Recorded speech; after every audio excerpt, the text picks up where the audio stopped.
at sa mga programang nararapat. And this is where I go into the details of what needs to be done. We must be able to secure the welfare of the 24.6 million Filipino families, particularly the 18 million families who are poor or from the informal sector. Our immediate goal is to provide each of these 18 million with 5,000 to 8,000 pesos a month for the next 2 months. This will provide for their food and other daily needs and will increase the chances that they will stay home and keep themselves safe and other Filipinos safe. Our enhanced community quarantine in Luzon is designed precisely and, if done properly, to slow the spread of the transmissions, to save lives, and allow us to expand our health system to test and treat our people. This enhanced community quarantine is coupled with numerous measures which need to be carried out at all levels of government by the private sector and civil society. These are urgent and extraordinary actions because this virus spreads fast. We need to slow it down and eventually halt it for good. However, these necessary actions do not come without economic cost. The island group of Luzon accounts for 72% of our gross domestic product, or GDP. Without additional intervention, our positive GDP growth rates may reverse to negative 0.6%. If we are able to beat this virus in 3 months and redouble our efforts to recover our growth trajectory in the that our economic managers estimated before the enhanced community quarantine was put in place. It is crucial, however, for the government to keep fighting COVID-19 and to keep investing in our infrastructure program and our people so that economic sectors are jump-started and jobs are created as quickly as possible once the outbreak is behind us. Hindi tayo nag-iisa. Economies around the world are taking a hit, and government will spend beyond their means to protect their people from this menace. Where we differ from many is in our strong macroeconomic fundamentals and effective debt management. A large part of this strength comes from the comprehensive tax reform program, which we passed and has allowed us to raise revenues in advance as assurance against these kind of risks. At dahil nagkaisa tayo para ipasa ang comprehensive tax reform package, nakalikom tayo ng dagdag na pondo para matugunan sa mga di inaasahang banta sa ating bayan, gaya ng pandemic na kinakaharap natin ngayon. Secretary of Finance Sonny Dominguez recently shared that we are now in talks with the World Bank and the Asian Development Bank for concessional financing of up to $2 billion or around 100 billion pesos.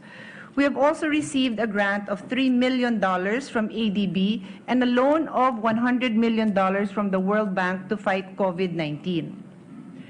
We will work with other sources to finance the balance. The confidence that the financial sector places in our country signifies that they are confident in our ability to re-energize the economy and pay back what we borrow.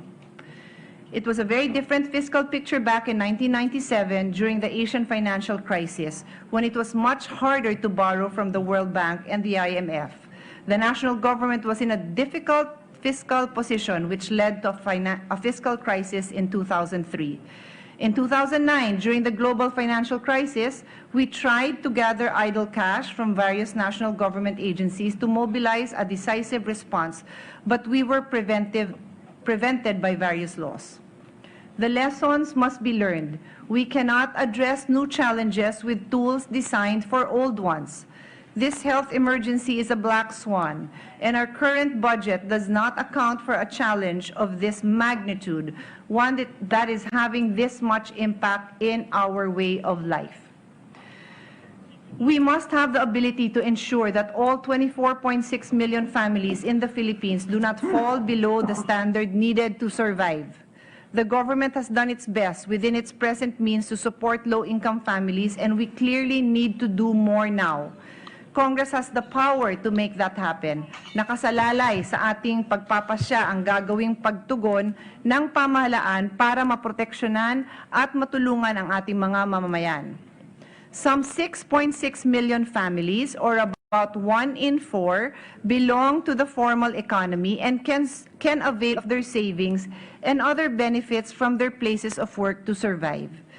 We ask the private sector to take care of their employees and their contractual staff during this difficult time. And many have responded generously. Hindi ko na sila iisa-isahin.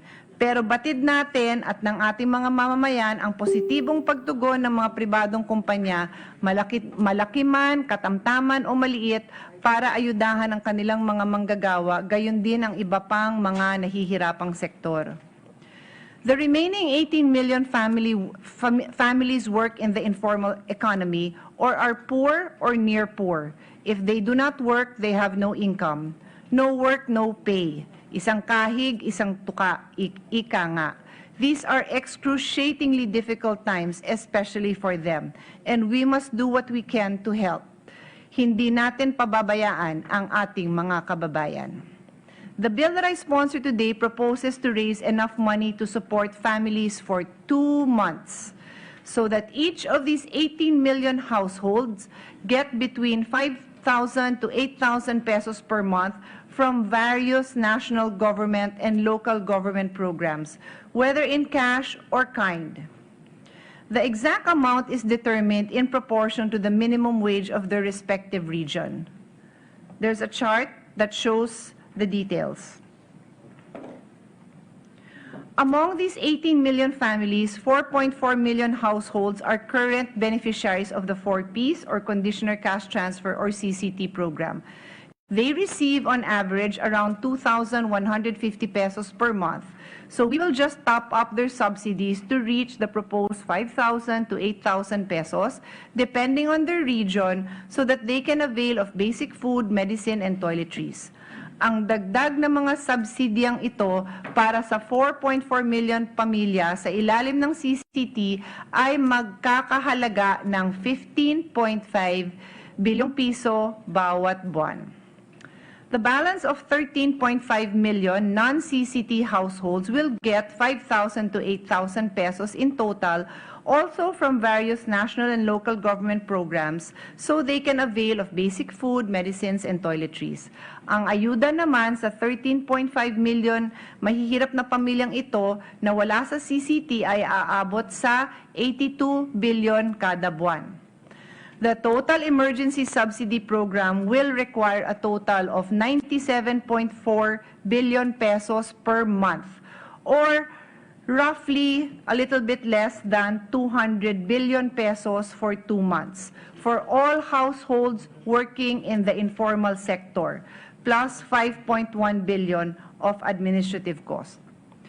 Tulad nga ng ating nabanggit, ang ayudang ito ay maibabahagi sa pamilyang Pilipino sa pamamagitan ng national and local government social programs, both in cash and kind, lalo na para sa mga pangunahing pangangailangan tulad ng pagkain.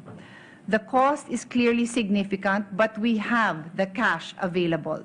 What we do not have is the flexibility to use the available cash to beat this virus. This bill that I sponsor today will precisely do that. In consultation with economic managers, we will keep the 2020 spending program of 4.1 trillion pesos intact and give the President the power as needed to move funds within the General Appropriations Act or GAA from non-essential to essential items that are required for fighting COVID-19. Moreover, our accounting of the financial situation shows that we have some 175 billion pesos of available cash and its equivalent in various GOCC accounts.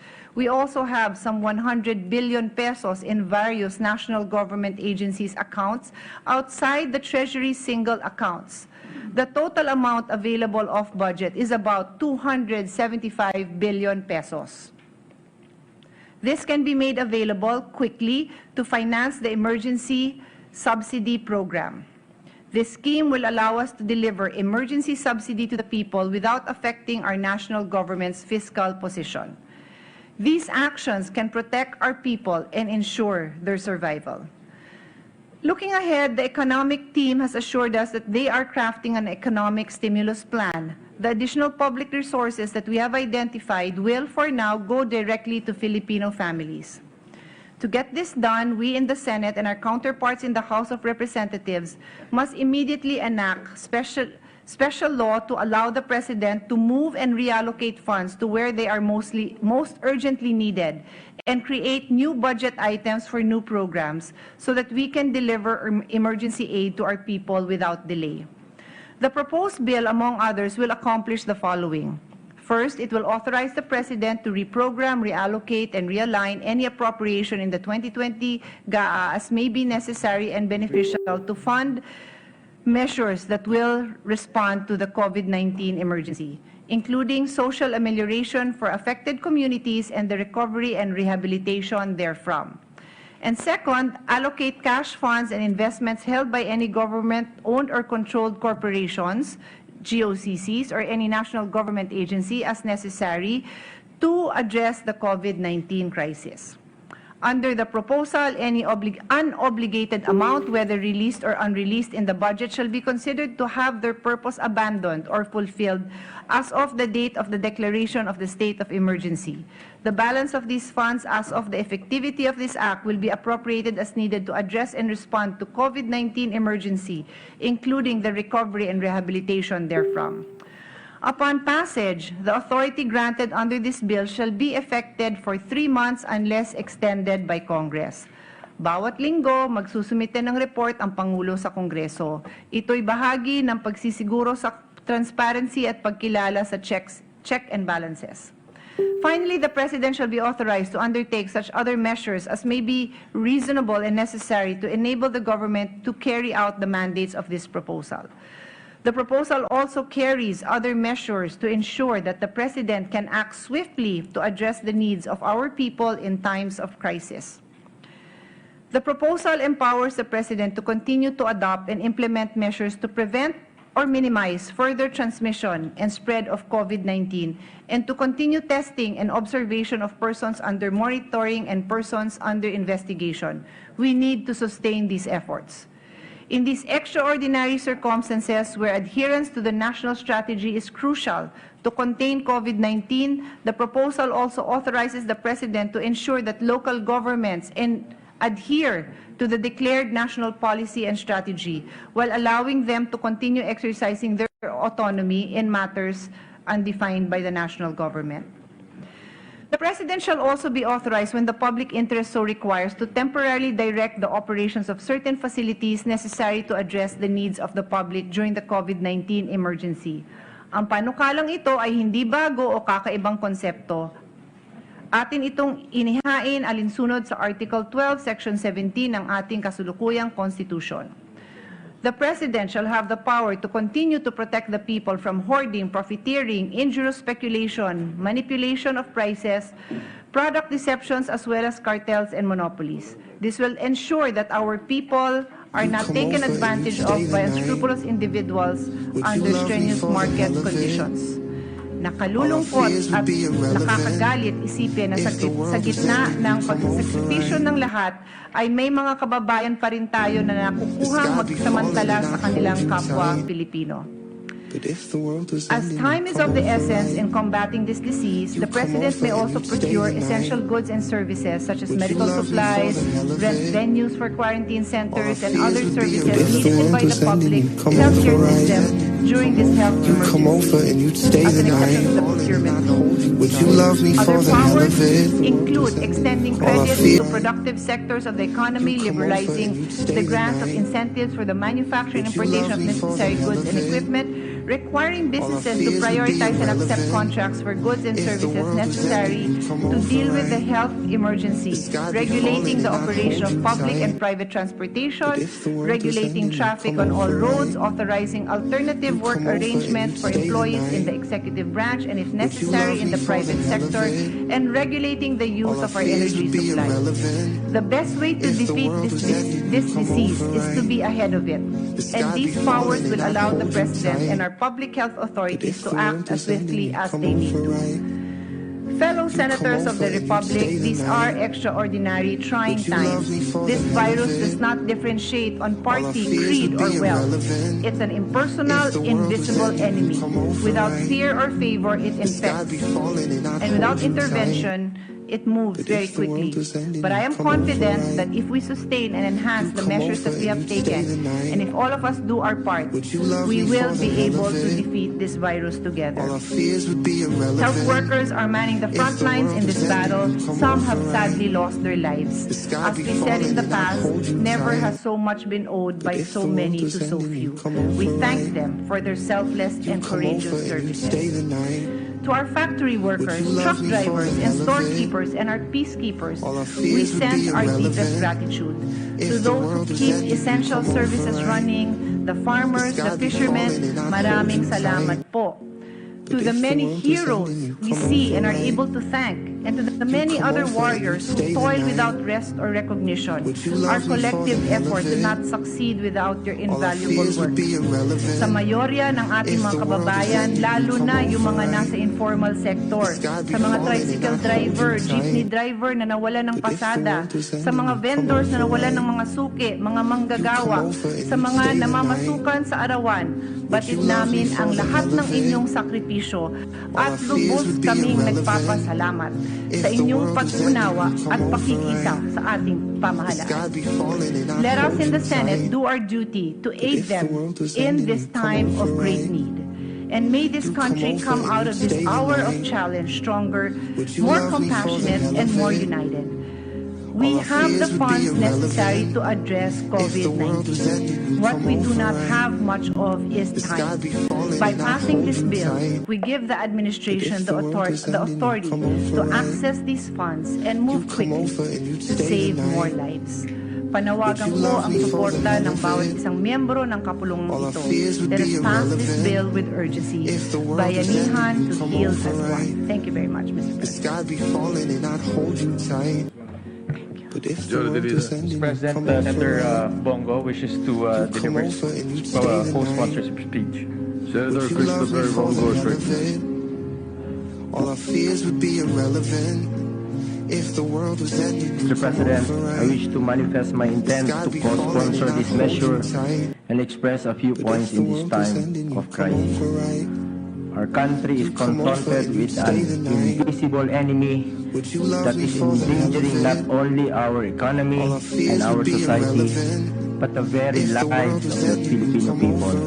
That enemy is COVID-19. Now, more than ever, we, as the elected officials, must do everything we can to be of service to the Filipino people.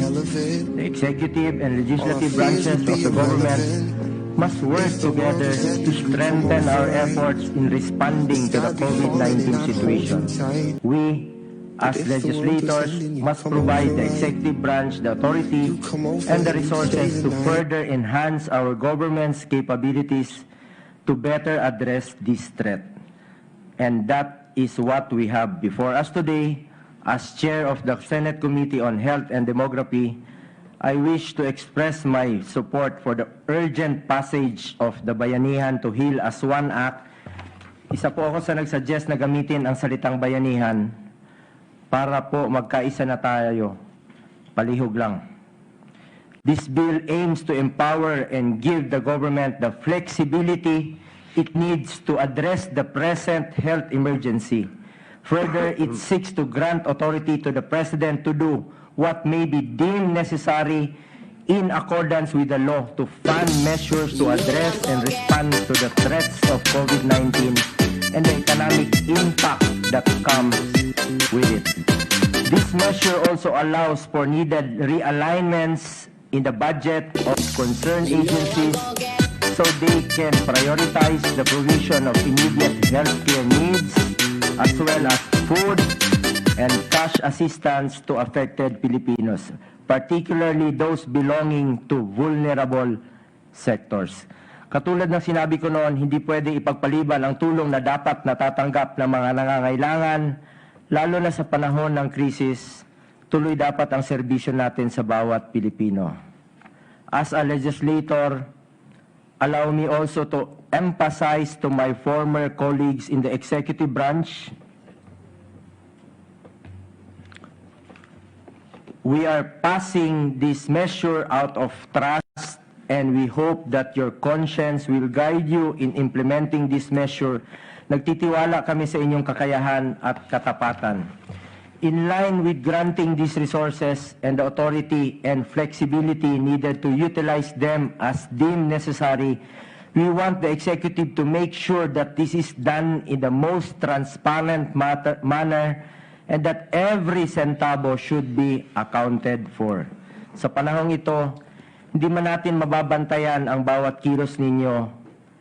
Tanging ang konsensya nyo na lamang ang tututok sa inyo at makapagsabi na gawin ninyo ang tama ang inyong tungkulin.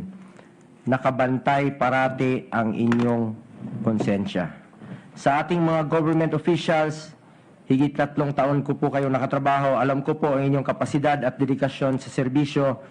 May tiwala ako sa inyo na gawin ninyo ang lahat ng inyong makakaya para malampasan natin ang pagsubok na ito bilang isang nagkakaisang bansa.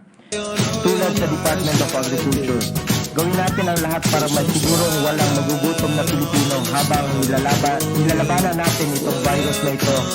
Make sure we have sufficient supply of food. Aanhin natin ang pondo kung kulang naman ang supply. Sa Department of Trade and Industry, please ensure the unhampered movement of basic goods and necessities. Bantayan ninyo ang supply, ang presyo, at itigil ninyo ang lahat ng nagsasamantala sa panahong ito. Para naman sa Department of Social Welfare and Development, at iba pang ahensya na nakatutok sa mga ordinaryong Pilipino, siguraduhin natin na makakarating ang tulong sa mga mahihirap at sa mga taong pinaka-nangangailangan. Siguraduhin natin na nararamdaman ang tulong ng gobyerno ng mga taong pinaka-apektado sa krisis na ito, ang mga taong walang maasahang iba, mga walang trabaho, at yung mga walang savings. Tutukan natin ang mga vulnerable groups tulad ng senior citizens, persons with disabilities, at indigenous peoples.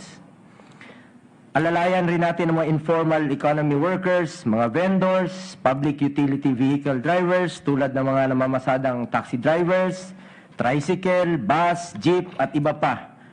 Pati na rin po ang mga tricycad, pedicab, habal-habal at mga nagtatrabaho sa Transportation Network Vehicle Services o TNVS katulad ng Grab, Angkas, Joyride.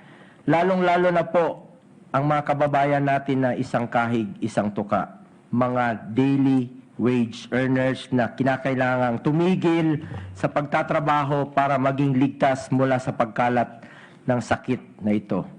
Responsibilidad natin na alagaan ang ating mga kababayan natin na pinilit nating hindi lumabas ng kanilang mga bahay.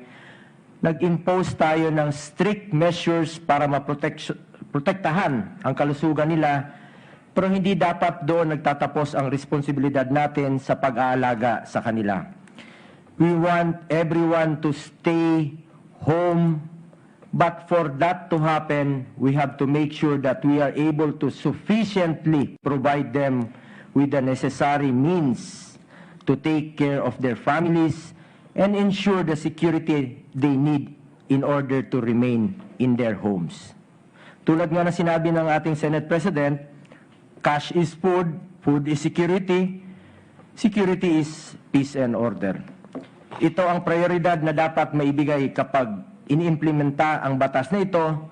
Provide immediate health care needs to solve the health problem and defeat the virus, and at the same time to provide cash and food assistance to those who are affected the most in this crisis. As to the public, the authority to be given to the President must be for a limited period only, subject to restrictions, and solely to be exercised within what is deemed necessary to put an end to this crisis and to support those who are affected by it. The Constitution and all other laws that protect the rights of the people will remain in full force and effect. Mr. President, gamitin po natin ang pondong meron tayo para mabigyan ng proteksyon at alaga ang ating mga health workers, doctors, nurses, at iba pang frontliners tulad ng pulis at military Gamitin natin ang pondo para sa PPEs, hazard pay, at pagkain para sa kanila. Our frontliners chose to work and serve their country. This is the least we could do to help them. Maraming salamat po sa inyong serbisyo. We commend all our frontliners, health workers, doctors, and nurses who have sacrificed their lives to save their fellow Filipinos. Kayo ang mga bayani sa gera na ito. To the police and military, I commend you for your patience and hard work and for always being ready to protect and serve our people. We are facing trying times, so please exercise maximum tolerance. And of course, sa mga LGUs, governors, vice governors, mayors, vice mayors, barangay officials na nag-aasikaso sa kanilang mga constituents. Would also like to take this opportunity to address our overseas Filipino workers. The Philippines is your home, and you will always be welcome and taken care of here. Ang stand po ng ating Pangulo ay tanggapin niya ang mga Pilipino na gustong umuwi, dahil kung pati sa sariling bansa nila ayaw silang tanggapin, saan pa sila pupunta? Maglalaan po tayo ng pondo para mailigtas kayo kung asan man kayong parte ng mundo. Kung nais ninyong umuwi, sisiguraduhin rin natin na may pasilidad dito sa bansa na komportable na pwede kayong tumuloy pag-uwi ninyo habang naka-quarantine o habang hindi kayo makauwi sa inyong probinsya dahil sa lockdown, para ito sa inyong kaligtasan at kaligtasan ng ibang mga Pilipino dito sa ating bansa. To my fellow servants in the government, particularly those in local government units and those leading our barangays, this is the time to set aside politics. Let us be accountable to and united for our people. Unahin natin ang buhay at kapakanan ng bawat Pilipino. To reiterate the points that I have raised here today, number 1, siguraduhin natin na magamit ang pera ng bayan ng tama. Number 2, siguraduhin natin na makarating ang tulong sa pinakanangangailangan at pinakamahihirap nating mga kababayan. Number 3, siguraduhin natin na walang pinipiling oras ang ating pagtulong at pagserbisyo sa bayan. I appeal to my fellow Filipinos, magtiwala po kayo sa inyong gobyerno. Sumunod po tayo sa mga patakaran ng Interagency Task Force. Wala po kaming ibang hangarin kung hindi ang kapakanan ninyo at kalusugan ng bawat Pilipino. To quote President Duterte, we are now in the fight of our lives. Kung hindi tayo magkaisa at hindi natin tulungan ang ating gobyerno, siguradong matatalo tayo ng COVID-19. Nakita naman natin sa ibang bansa na mas mayaman at mas moderno kaysa sa Pilipinas, pati sila tinamaan pa rin. Wala pong pinipili ang sakit na ito, kaya napaka-importante ng kooperasyon ng bawat isa sa atin.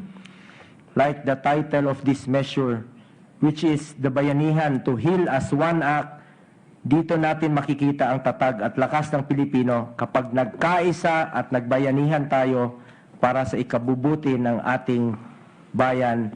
We can overcome this and we can heal as one.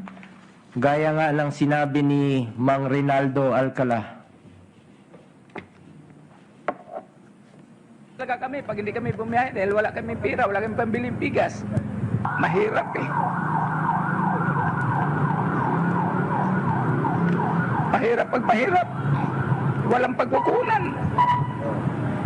Ang kailangan, pagkain. At dahil, sabi nga niya, mahirap maging mahirap, kaya wag na natin sila mas pahirapan pa. Thank you, Mr. President. Majority Leader. Mr. President, Senator Dick Gordon also wishes to deliver his co-sponsor's speech. Senator Richard Gordon, and then Dr. Pacquiao.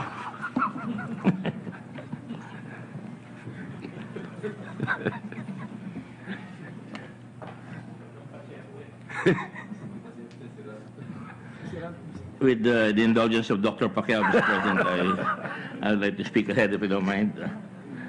Mr. President, this is really not a sponsorship speech. I will support the bill, no doubt, Mr. President. However, I'd like to speak here today so that we could put into focus what I feel are priorities that must be done. I think dapat it is better to know where you're going and not know how than to know how you're going and not know where. We can't just be reacting to this situation today, trying to put in more money, but we have to put the money in such a way that it will be spent wisely, it will reach the people, aabot sa taong bayan, at ito ay papakinabangan, at ito ay lalakas tayo. Mr. President, today we battle. Ang kalaban natin ay an unseen enemy. Hindi nga nakamaskara, hindi natin nakikita. Pero sa gagawin po natin ngayon, kailangan po natin, right away, three things. Number one, dapat ang resolve ng buong bansa, at tama yung sinabi kanina na ating mga kasama, that we must rally around the flag. We must rally around our country. Wala munang politika, at gawin natin ang lahat na magagawa natin para matalo natin itong salot na dumating sa mundo. So today, Mr. President, kailangan natin masabi ito, we must beat the virus. To be able to beat the virus, Mr. President, kailangan alam natin kung nasa naroon sila. And I will dwell into that a little later. The second point I'd like to make, Mr. President, is that we must protect the people. Dapat sabay-sabay yan na dapat natin pagsikapan na maproteksyonan natin ang tao at katulad ng sinabi ko, umabot sa kanila ang kailangan nilang tulong. At pangatlo, Mr. President, dapat sabay-sabay rin halusan. Some may not agree with this, pero dapat tinitingnan natin ang parating na malayo para mabigyan sila ng pagkakataon ng isang hope na may mangyayari sa kanila sapagkat pinaghahandaan na natin ang stimulus. This morning, Mr. President, tinitingnan ko yung CNN. At nakita ko nakalagay doon, the world is scrambling to provide the stimulus needed. Otherwise, the world will sink into economic depression. We're almost like tayo ay nasa era of depression economics. Now, I'm not ready to surrender that and say depression economics na tayo, pero dapat alam natin ang parating na hampas sa atin darating. Sabagat buong mundo ay apektado, hindi lamang sa sakit, ngunit sa ekonomiya. At halos walang makapag-trade, sarado ang Singapore, sila sa lahat ang mga bansa, Amerika sinara na sa Europe, and Europe sarado sa isa't isang bansa. So, siyempre, titigil po yan. Unahin po natin yung sinabi natin kanina.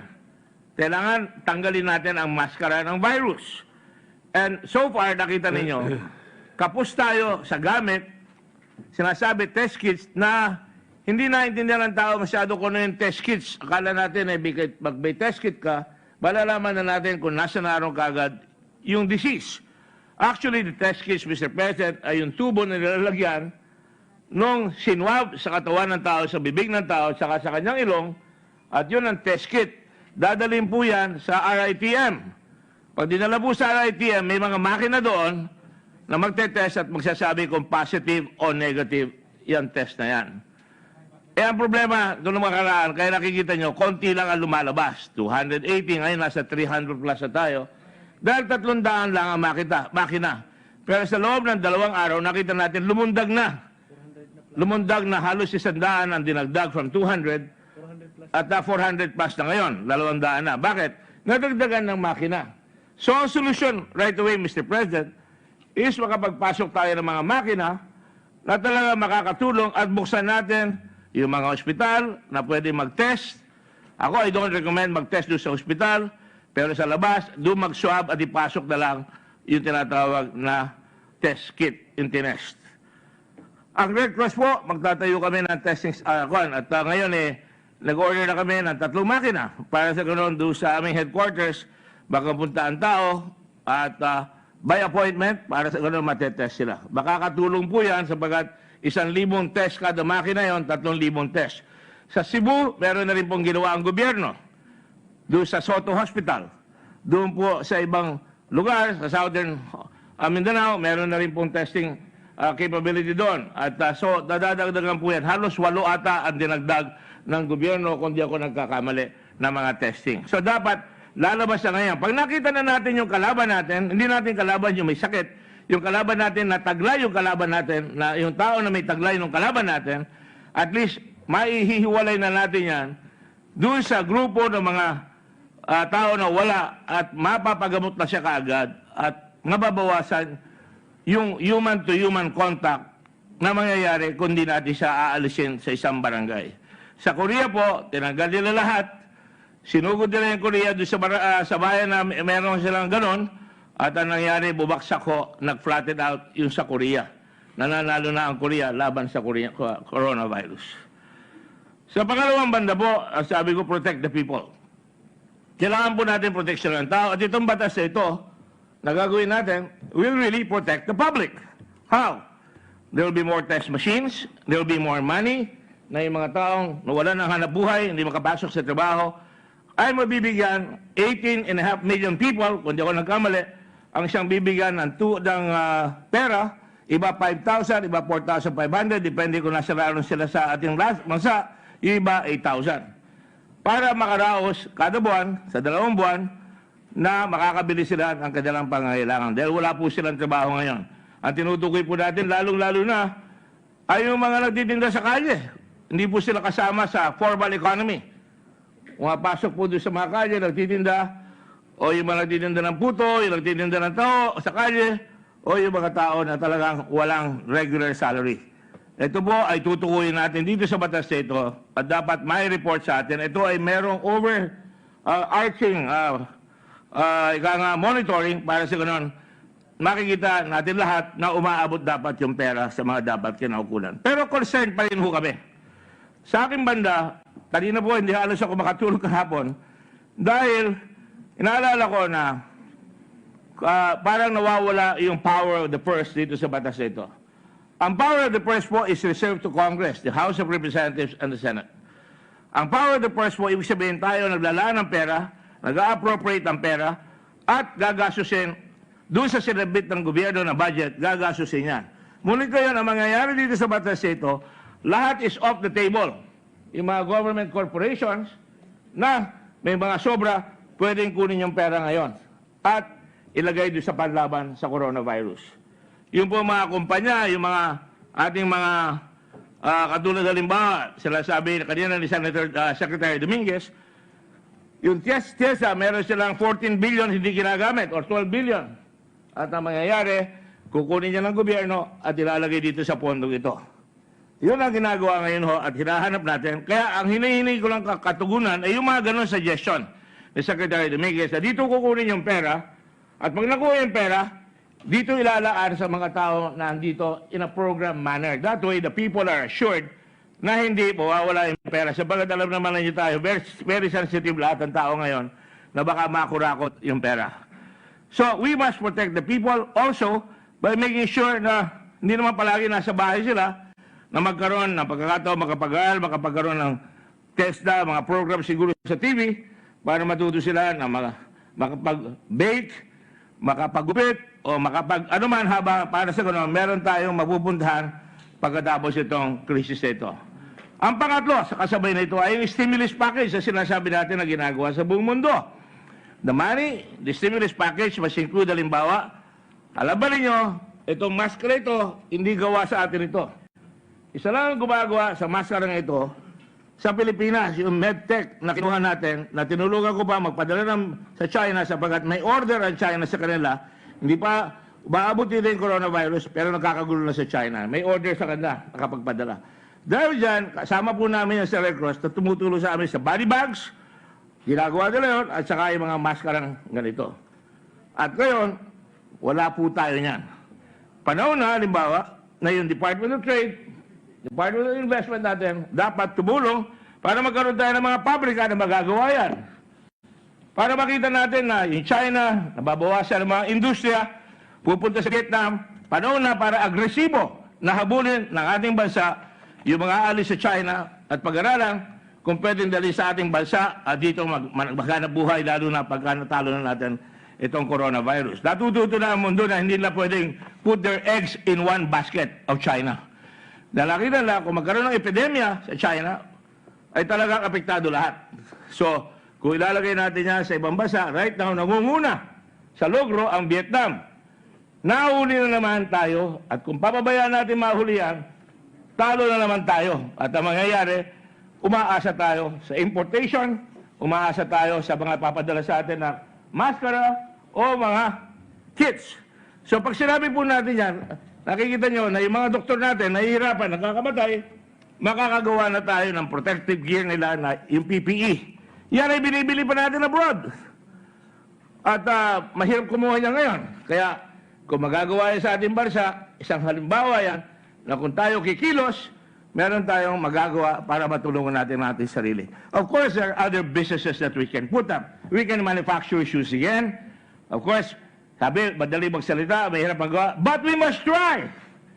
Kung sasabihin natin, mahirap, lalamang na sila, kailangan talaga makipaglaban tayo. Ang China nung araw, about 30 years ago, mas maganda pa ang sitwasyon natin, maybe 30-35 years ago, bago dumumpo si Deng Xiaoping, natatalo pa ng Pilipino ang China. Pero ngayon, masyado nang tumatapat na sa Amerika ang China sapagkat isang isip, isang trabaho, lahat sila nag-focus, ngayon mayaman na sila. Nagbibigay sila ng tulong sa Italy, nagbibigay sila ng tulong sa Iran, nagbibigay sila ng tulong sa Iraq. So, Mr. President, kailangan gano'n rin ang ating pananaw sa mga darating na panahon. Now, Mr. President, ang siyempre kailangan nating mangyari ngayon ay tignan natin yung batas. At isa sa mga nakita ko, Mr. President, na I hope, pagbibigyan ako ni Senator Cayetano, ang mga doktor natin, mga nurse, pagod na. Gabi-gabi yan, araw-araw na andon. Meron ng suggestion si Senator Tolentino na gusto natin, at lahat tayo sumasakayon na yung mga mangunguha ng board exam na 4 years, meron tayong batas na nandito na sila, mangunguha ng board, 2 exam na lang, payagan na muna natin tulungan ang mga doktor natin sa mga karating po. Yun ang sinabi kanina ni Senator Tolentino. Sumasakayon po tayo dyan. Meron rin po tayong suggestion na dapat yung mga doktor na mamamatay mabigyan ng 1 million pesos. Doktor, nurse, or medtech, kung mamatay, mabigyan sila yung kanilang pamilya ng at least panlaban na wala na sila, wala na yung breadwinner, meron silang 1 million na may bibigay sa kanila. Yung mga nurse natin, dapat may mga hazard pay. Yung mga nasa gobyerno natin, may hazard pay. Yung mga mag-check sa mga bahay, kung magbibigay tayo ng pagkain o pera, dapat dyan, mayroong PPE, may proteksyon pag nag-aabot tayo ng gamit.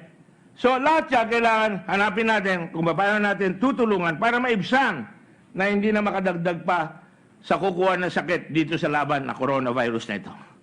So, Mr. President, marami pa tayong masasabi. Pero ito ang kauna-unahan, natutuhan natin sa pagka may disaster. Kalmahin natin ang tao. Kalma lang. Pag nagpanik ang tao, talagang mauubos ang tindahan. Mauubos ang palengke. Kanya-kanya. Ang challenge ay sa ating mga kababayan, yung tinatawag nating social cohesion. Ngayon tayo dapat sama-sama. Huwag niyo naman bilhin yung sandamakmak na toilet paper. Siguro naman po, dapat 3 lang o kaya gumamit tayo ng tabo. Ginagamit naman natin ng araw pa yan. Huwag naman natin bilhin lahat yung pagkain sa palengke. Dapat inaayos natin para magkakaroon tayo palagi ng gamit. So, ang sinasabi ko lang po, Mr. President, pagkakalma ang tao dahil ngayon nakikita nila ang gobyerno gagalaw at yung pera yan aabot sa mga tao, palayo ko makakalma ang tao. Isang importante rito ay ito. Kailangan tanggalin natin ang maskara na nakapasok na coronavirus sa tao. Pag tinanggal niyo, malalaman niyo kung sino may sakit. Pero, naka-lockdown tayo. Naglagay tayo ng mga makina. And I'll be selfish here, if I may. Diba, maglalagay kami sa Red Cross, sa EDSA, 3 makina. Kung papasok yan, kailangan hanapan natin ang sistema na pag magpapacheck up by appointment, hindi lalabas basta-basta, let's say, 50 kada oras para ma-check sila, mapapadaan sila sa checkpoint, makakapasok sila doon sa testing area at makakalabas. And in 3 hours, they will know what they have. Meron pa rin tayong mobile test na yung mga nasa kotse, pwede pumara at makuha yan. These are just some of the things that we need to do in the next few days. Above all, the people must learn to protect themselves. Hugas ng kamay. Ilang araw sa isang beses, ilang beses sa isang araw kailangan yan. Kahit na nahugasan nyo na, hugas uli ng kamay. At huwag nang kakapain yung mukha. Katulad yan, hinahawakan ko. We touch our faces 90 times a day. Hindi natin namamalayan. Pero kung di tayo naghuhugas ng kamay, maaari dito sa lectern na ito, maaari yung nagsalita kanina rito, na si Bongo, baka may hawak siyang fomites, napunta rito, hinawakan ko, pati ako magkakaroon. And that is why, dapat nililinis natin palagi yan. Yung mga pinto, yung mga handle. Hindi kita pinagbibintangan po. Nasabi ko lang, we have to be ready to see that. I'm taking this opportunity, Mr. President, para malaman natin ang kalaban. So having said that, Mr. President, we must protect our medical folks. We have to get the people to know kung anong kalaban nila. At kailangan, kung sila ay may nararamdaman, huwag pupunta sa hospital. You have to protect the hospital. Pag nagka-buo-buo dyan, makikita nyo, natatalo ang mga doktor at nurses, nagkakamatay sila. So dapat, bago pumunta ron, meron mo ng home quarantine. And to this end, the government, again, our government, together with the Philippine Red Cross, has just opened today yung tinatawag natin na call center na yung mga magtatanong po, pwede magtanong, kailangan na ba ako pumunta sa ospital? Ano ba ang kailangan kong gawin? Ako ay tatanungin niya kung galing sila sa China, galing sila sa mga may sakit na area, o kung di naman may fever ka, nahihirapan kong huminga, sumasakit na yung throat mo, dapat pumunta ka na dito sa ospital na ito at kailangan sunduin ng gobyerno o ng local government o ng Red Cross yung tao para madala sa dapat dadaling hospital. Para hindi nadadarang ang ating hospital system. And these are just things that everybody can provide solutions to, Mr. President. So, Mr. President, once the people get to know kung anong gagawin nila, then we can now say, lumalaban na tayo. Right now, nakatayo tayo sa bahay. Hindi natin nalalaman kung ano nangyayari sa labas. Ngayon nakikita natin sa television, pero dapat alam natin kung ano gagawin. And once people know what they need to do, once people know what they are regulated, na dapat alamin, isa lang yung isang puna ko doon sa batas na gagawin. Meron tayong nakalagay doon na may punishment, pero hindi pa alam, hindi pa nasasabi daw kung ano ang nire-regulate. Bawal po yan. I submit, bawal po yan. Dami yan, sine puenam, anulam puenam sine lege. No penalty without law. So, sinasabi po natin ngayon ay dapat unti-unti natin pag-aralan lahat sa mga sinasabi natin yan para ang tao natin lalakas sa loob, magiging kalma at makakatulong. And above all, hindi tayong pwede tinatawag nila on the dole.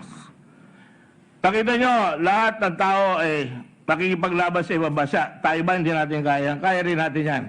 So we have to do something about ourselves and nobody can help us except ourselves at the moment. And therefore, lahat ng tao dapat ay talagang gawin itong pagkakataon na ito, mag-usap-usap, kung magte-text kayo, huwag na kayo magkalat ng kono ng text. Magtanong kayo, paano ka ba nagkaroon ng negosyong ganyan? Paano ka nagkaroon ng masarap na pagkain na niluluto dyan sa mga mall? Paano ako matututo? Paano ako magiging guide? Pwede ba ako mag-aral ng Hapon o Chinese? Yung mga pagkakataon ganyan, bakasyon lahat ng tao, hindi tayo matatakot kung meron tayong pupuntahan na lugar, Mr. President. And today, Mr. President, once we know that the enemy is no longer hiding, dahil sa mga testing na gagawin natin, may laban na ang gobyerno dito. Like Korea, nilabas nila yung mga may sakit, bumaba. China, ang dami-daming tao dyan, milyon, natatalo na nila. And gano'n rin sa Italy, matututuhan rin nila yan. But tayo dapat, hindi tayo mamatay ng husto, dapat matutuhan na natin, kara-karaka, yung mga gagawin na ganyan. Isa na lang po sasabihin ko dito. Mag-ingat lang po tayo dito sapagkat ngayon, I do not want to have the Congress na nawala sa atin yung power of appropriation. Right now, pag ginawa natin ito, we're all taking a risk. We're giving it to the office of the President at sa kanyang mga kabinete na yung makukuha ang pera dito, aabot. Pero sila magsasabi kung saan. Kailangan sabihin nila, at sila sabi naman nila sa atin, sa isang banda, na yung 18.5 million ang target natin na tao. At itatap up na lang yung mga PPP, yung mga 4Ps. So, pagka ginagawa na natin yan, then may kalma ang tao na nakikita, may karoroonan, may liderato na gaganap sa ating bayan. At unti-unti, lahat yan, hindi na tayo magdududa, provided the people know, itong pera ito kinuha, dito dadalhin, para magagawa natin ang dapat gawin. And it will now be up to the communication system of the government na sinasabi nila itong pera ito, dito na ginagamit, itong scorecard natin, lumalamang na tayo o lumatatalo ba tayo, konting hirap pa, konting sikap pa, para sa ganoon manalo tayo ultimately. Dapat alam ng tao kung bakit tayo nagsasakripisyo. Bakit tayo tinatawag natin nakagulong ngayon sa ating mga bahay. Because it serves a purpose na hindi makapunta yung corona from person to person. But more than that, we have to know sino ang nagtatago sa mga nasa bahay na ngayon ay naka-quarantine na dapat palabasin natin para magamot at para mabawasan na yung mga taong may corona doon sa mga lugar na kanilang pinagtataguan. So ladies and gentlemen, Mr. President, I thank you for your patience. We did not have to grumble anything here, Mr. President. But if we work together as a people, at ang liderato natin ay gumagalaw, ako naniniwala, all the time that I've served this country, pag nagsama ang leader at ang tao, tiyak lalabas ang galing ng Pilipino. Tiyak matututong sumunod ang Pilipino, na hindi kailangan takutin. At tiyak alam ng tao kung saan papunta, sasabay sila dyan para mas mabilis ang tulungan ng ating bansa. Yan po ay kaya natin gawin. And so, Mr. President, I end this speech with an exhortation to the Filipino people. Yes, we can. And yes, we will. Fight we must. Win we must. Thank you very much, Mr. President. Senator